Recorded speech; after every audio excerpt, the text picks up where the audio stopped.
ये बहुत ज़बरदस्त माशाल्लाह जी।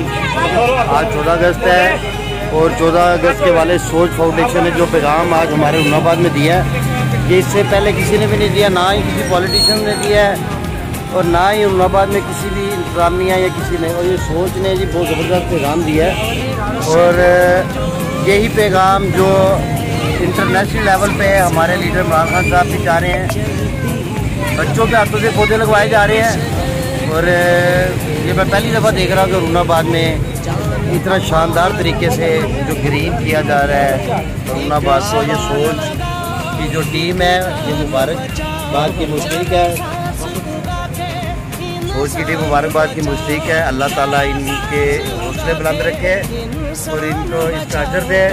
और मेरी तमाम एहलियान हुरनाबाद से दरख्वास्त है, जिस पर तमाम शोबा है ज़िंदगी के लोग, उनसे मेरी ये दरख्वास्त है कि सोच फाउंडेशन का साथ दें।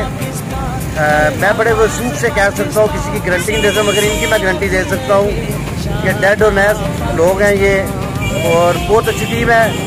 और अल्लाह ताला को शुक्र अदा करना चाहिए, हुरनाबाद को एक ऐसी अच्छी टीम मिली। शुक्रिया जी।